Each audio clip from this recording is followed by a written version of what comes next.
मुझे नहीं पता कि टेक्सास में क्या हो रहा है। भले ही गवर्नर ग्रेग एबट ने शरीयत पर प्रतिबंध लगा दिया है, मुझे लगता है कि उन्होंने देखभाल पर भी प्रतिबंध लगा दिया है, लेकिन किसी कारणवश इस्लाम की बढ़त ना सिर्फ बाकी अमेरिका में बल्कि टेक्सास में भी रुक नहीं रही है। मुझे नहीं पता क्या चल रहा है, मुझे नहीं पता कि इसके लिए क्या करना होगा। खैर, असल में मुझे लगता है कि मुझे पता है कि इसके लिए क्या करना होगा, लेकिन मुझे नहीं पता कि हम वहां तक पहुंच सकते हैं या नहीं। एमी मेक का ये ट्वीट देखें।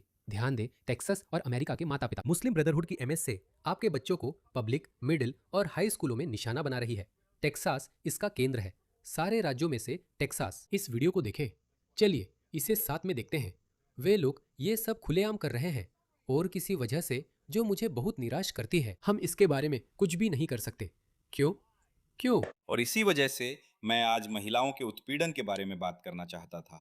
और आज कई मुस्लिम महिलाएं एक मुस्लिम आदमी महिलाओं के उत्पीड़न के बारे में बात कर रहा है। यह ऐसा है जैसे किसी नाजी से यहूदियों के अधिकारों पर सलाह लेना। हालांकि इस्लाम वास्तव में उन्हें आजाद कराने के लिए आया था, फिर भी वे कुछ विचारों या विचारधाराओं में फंसी हुई हैं। ये अपने ही हित की सोचने जैसा है। वह एक विचारधारा है। नारीवाद एक विचारधारा है। मुझे पता है कि इसकी अलग अलग किस्में हैं, लेकिन हम सब सहमत हैं। हाँ, हम सब सहमत हैं कि महिलाओं को कॉलेज और विश्वविद्यालयों में शिक्षा का अधिकार होना चाहिए। हाँ, हमें महिलाओं को भी बताना चाहिए। हाँ, हमें महिलाओं को भी जीवन की उन खुशियों के बारे में बताना चाहिए जो मातृत्व के साथ आ सकती हैं, लेकिन हम उन्हें मजबूर नहीं कर सकते। सही है। मैं एक क्लासिकल लिबरल हूँ। मुझे नहीं लगता कि हम किसी को मजबूर कर सकते हैं। ये उन लोगों की सोच से अलग है, लेकिन वह एक विदेशी विचारधारा है। वही है जिसकी वह निंदा कर रहे हैं। जैसे महिलाएं बस इन दूसरी भयानक विचारधाराओं से पीड़ित हैं। आप जानते हैं, महिलाओं को बस इस्लाम के आगे समर्पण कर देना चाहिए। बच्चे पैदा करने की मशीन बन जाओ। ये समाज के लिए अच्छा है और उनके जैसे पुरुषों के लिए भी अच्छा है। और ऊपर से आप 4 पत्नियां और अनगिनत सेक्स गुलाम रख सकते हैं। तुम मूर्ख महिलाएं, क्या तुम नहीं देख सकती कि यह तुम्हारे लिए एक महिला के रूप में सबसे सुंदर, सबसे मुक्त विचारधारा है? उदाहरण के लिए, अब तक मुस्लिम महिलाएं आपसे कुछ ऐसे सवाल पूछती हैं जो उन्हें सच में नहीं पूछने चाहिए। वे आपसे ऐसे सवाल पूछेंगी जैसे कि मुस्लिम पुरुष 4 शादियां क्यों कर सकता है और मुस्लिम महिला 4 शादियां क्यों नहीं कर सकती। तुम ये सवाल पूछने की हिम्मत कैसे कर सकती हो? तुम मूर्ख औरत, तुम पश्चिमी प्रचार का शिकार हो रही हो। और अगर आप इस सवाल पर 4 मिनट भी सोचें, तो आपको इसका जवाब मिल जाएगा। ये कोई मुश्किल सवाल नहीं है। कारण बिल्कुल साफ है। आप जानती हैं, आप बहनों से पूछ सकती हैं, क्या आप अपने लिए यही चाहती हैं? नहीं।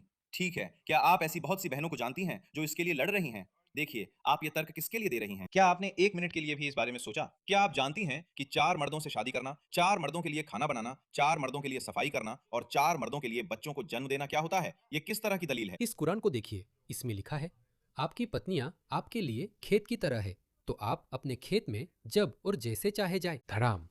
बहुत से लोग असल में इस कुरान की आयत की ये व्याख्या करते हैं कि अल्लाह मर्दों को अलग अलग सेक्स पोजीशन की इजाज़त दे रहे हैं। चाहे आप माने या ना माने, यह मुस्लिम विद्वानों के बीच बहुत बड़ा विवाद का विषय है। कुछ मुसलमान कहते हैं, कुछ विद्वानों का मानना है कि आपको सिर्फ मिशनरी स्टाइल की ही इजाज़त है। आप जानते हैं, बाकी सारी शरारती चीज़ें नहीं। नहीं, आप ये बाकी सब चीज़ें नहीं कर सकते। लेकिन फिर कुछ लोग इस कुरान की आयत का इस्तेमाल करते हैं और कहते हैं, तुम्हारी पत्नियां तुम्हारे लिए खेत की तरह है। आप जानते हैं, आप इसे जैसे चाहे वैसे कर सकते हैं। लेकिन खैर, ये एक अलग बात है। लेकिन देखिए, वो औरतों को कैसे गुमराह कर रहा है। वो कह रहा है, हाँ, मैं आपको बताऊंगा, ज़्यादातर महिलाएं 4 पति नहीं चाहेंगी, लेकिन वे यह भी नहीं चाहेंगी कि उनके पति की 4 पत्नियां हों। ये औरत में है, ये औरत की फितरत में है। जैसे वे लोग बात करते हैं, मुसलमानों को इस बारे में बात करना बहुत पसंद है। कहते हैं, मर्द की फितरत है कि वो जितनों के साथ चाहे संबंध बना ले। तो उसे व्यभिचार से रोकने के लिए अल्लाह ने कहा, देखो, 4 बीवियां रखो और अनगिनत यौन दासियां रखो। देखो, अल्लाह कितना समझदार है। अल्लाह जानता है कि मर्द क्या चाहते हैं। लेकिन दूसरी तरफ का क्या? औरतों का क्या? हाँ, औरतें 4 शौहर नहीं चाहती, लेकिन वे यह भी नहीं चाहती कि उनका शौहर किसी और औरत के साथ बांटा जाए। ये भी औरत की फितरत में है। एक और बात, औरतों की फितरत में है कि वे खूबसूरत दिखें, आकर्षक दिखें। इसी वजह से औरतें मेकअप लगाती हैं, है ना? लेकिन औरतों की ख्वाहिशों को अल्लाह कहाँ समझता है? नहीं, तुम्हें तो निंजा वॉरियर की तरह कपड़े पहनने चाहिए। अपने ऊपर वो काले थैले लपेट लो। चाहे तुम खूबसूरत हो या बदसूरत, कोई फर्क नहीं पड़ता, उस चेहरे को ढक लो। और फिर तुम, औरतों के लिए तुम्हारी हमदर्दी कहाँ है? मर्दों के लिए तो बहुत हमदर्दी है। वो तो बस इधर उधर औरतबाजी करना चाहता है। चलो, उसे करने दो। क्या तुम चाहोगी कि तुम्हारा पति तुम्हारे पीठ पीछे धोखा दे या सबके सामने करे? देखो, ये बेहतर है। ये तो सबके सामने है। ये एक विकृत विचारधारा है दोस्तों। यही चीजें तुम अपने देशों में ला रहे हो और इन्हें देखो, ये ऐसे खड़े होते हैं जैसे इनके पास हर सवाल का जवाब है। ये घिनौना है। ये एक घिनौनी गंदी विचारधारा है। 4 आदमी के लिए बच्चे, ये किस तरह की दलील है? हाँ, तुम्हें पता है मुस्लिम महिलाएं आकर तुमसे पूछेंगी कि ऐसा क्यों है कि मर्द आगे नमाज पढ़ते हैं और औरतें पीछे? जब भी वो ये सवाल पूछती हैं, हमेशा गुस्से में होती हैं। मैं चाहता हूं कि तुम मुझे इस आदमी से मिलवाओ। किसने तुम्हें सिखाया कि पीछे नमाज पढ़ने में कुछ गलत है, कि किसी वजह से पीछे नमाज पढ़ना अपमानजनक है? मैं चाहता हूं कि मैं इस आदमी से मिलूं और उसकी तर्क क्या है, उसकी वजह क्या है, हम इस तर्क को क्यों मानते हैं। चलो सिर्फ हिजाब की बात करते हैं। लोग हिजाब पर हमला करना चाहते हैं। ठीक है, मैं इसका जवाब दूंगा। आपको किसी न किसी तरह की समानता होनी चाहिए। अगर आप एक अधिक मानवीय समाज स्थापित करना चाहते हैं तो आपके पास किसी न किसी तरह की समानता होनी चाहिए। समानता का मतलब प्रतिस्पर्धा नहीं है। समानता का मतलब है एक अधिक संतुलित समाज बनाना, जो कि बहुत ही विदेशी है, जो आपके लिए एक बहुत ही विदेशी विचार है, क्योंकि आप अपनी नैतिकता 7वीं सदी के एक पीडोफाइल से लेते हैं। यह बहुत सरल है। आप क्या चाहते हैं? और मुझे पता है कि वो क्या कहेगा। वो कहेगा, नहीं नहीं नहीं, इस्लाम एक पितृसत्तात्मक समाज है। हाँ, और कुरान इसे साफ साफ कहता है। ये वोक वामपंथी पागल महिलाएं, ये तथाकथित उदारवादी महिलाएं, वे इस विचारधारा का बचाव करती हैं। कुरान अध्याय 4 आयत 34। इसकी शुरुआत इस बात से होती है कि पुरुष महिलाओं के संरक्षक है। बस इतना ही, मतलब पुरुष प्रभारी है। कुछ लोग इसे प्रभारी के रूप में बताते हैं। महिलाओं को उनका कहना मानना होता है, और यही इस्लाम ने महिलाओं को दिए गए सभी अधिकार नहीं हैं। देखिए, यही है जिसे पश्चिमी उदारवादी महिलाएं बचाव करती है। इस आदमी को देखिए। पति की शारीरिक जरूरतें हैं और वो खुद को पति के लिए उपलब्ध कराने के लिए तैयार नहीं है। यौन रूप से क्या उसके पास कोई बहाना है, कोई मेडिकल बहाना, कोई वैध बहाना? नहीं, वो बस नहीं चाहती। मैं सेक्स नहीं करना चाहता। तो अगर उसके पास कोई मेडिकल बहाना नहीं है, कोई मानसिक बहाना नहीं है, कोई भी बहाना नहीं है, तो उसके पास खुद को उपलब्ध न कराने का कोई अधिकार नहीं है। यौन रूप से मोहम्मद ने उन महिलाओं को श्राप दिया जिन्होंने अपने पतियों को जब भी वे मांगे तब भी सेक्स नहीं दिया। एक बहुत मजेदार कहानी है।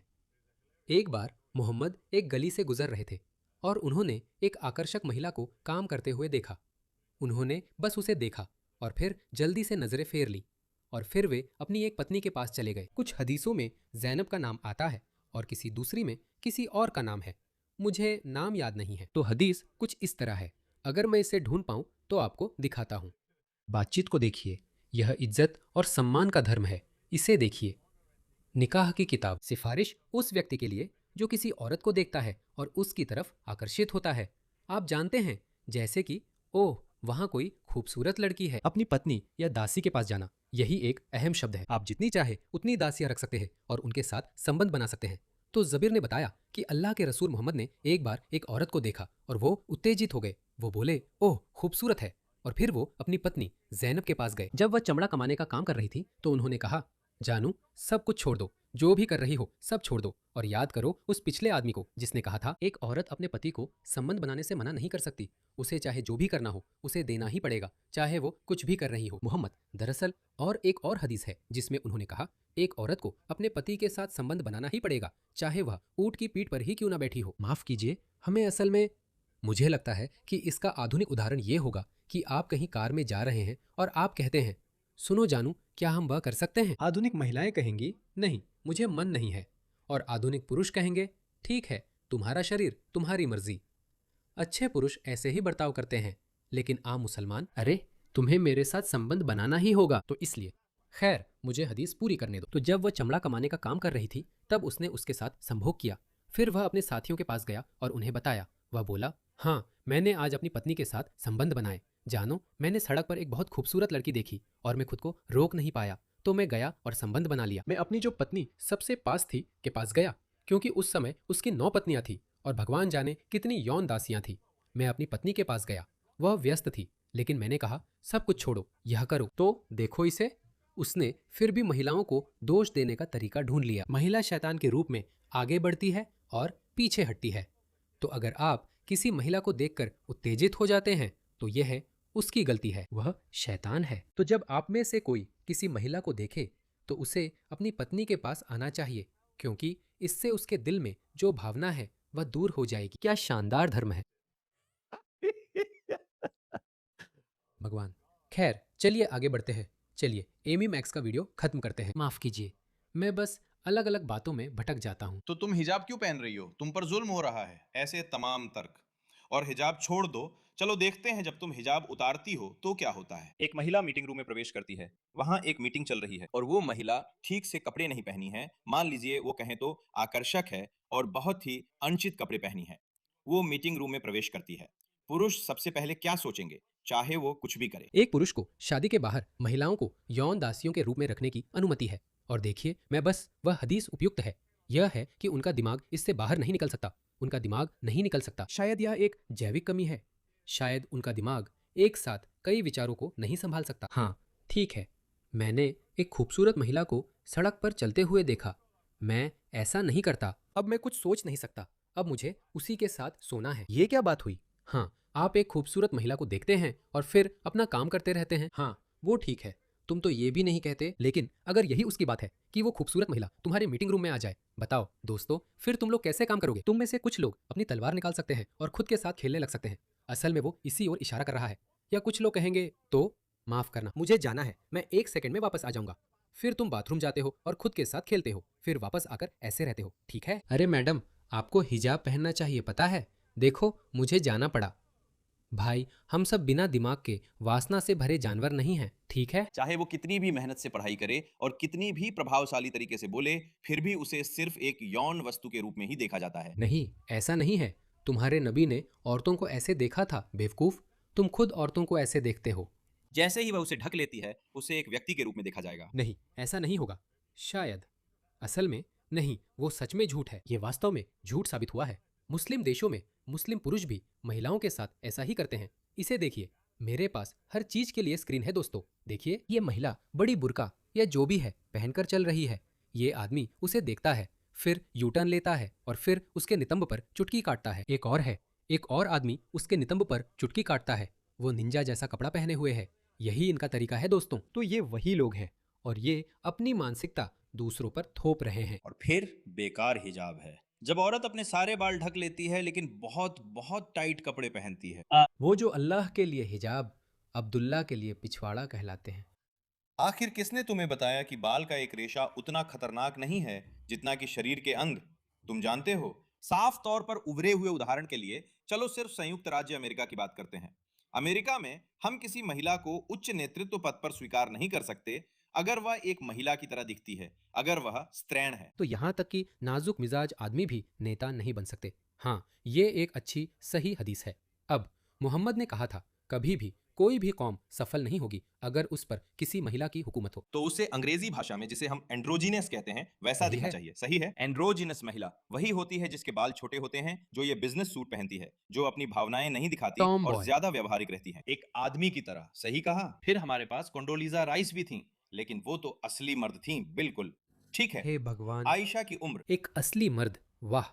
देखो, ये लोग कितने घिनौने हैं। यही लोग हैं जिन्हें आप अपने देशों में ला रहे हो दोस्तों। यही लोग हैं जिन्हें आप ला रहे हैं। ये लोग अपने दयनीय मध्ययुगीन बर्बर विचार अपने देश में नहीं छोड़ते। ये यहाँ आते हैं और इन्हें फैलाते हैं। यही सब हर जगह हो रहा है। इसे देखो। ये 23 वर्षीय शरण प्रार्थी मोहम्मद शेख ही है जो फॉलकर्क में नाइट क्लब से बाहर निकलती युवतियों का यौन हमला करने के लिए इंतजार कर रहा था। उसने 1 घंटे के अंदर 2 पीड़ितों पर हमला किया, एक को पेड़ के पास दबोच लिया और दूसरी को रेलवे ब्रिज के पास निशाना बनाया। उसे होम ऑफिस द्वारा संचालित क्लैडन होटल से गिरफ्तार किया गया जहां वो रह रहा था और आज उसे 4 साल की जेल की सजा सुनाई गई है। इसकी उम्र 23 साल है। यही वे लोग हैं जिन्हें आप बड़ी संख्या में ला रहे हैं। आपको ये बंद करना होगा दोस्तों। आपको इसे रोकना होगा। आपको मुकाबला करना होगा। बस यही है। अब लापरवाही की कोई गुंजाइश नहीं है। दुश्मन बहुत संगठित है, अच्छी तरह से योजना बनाई है और बेहद प्रेरित है।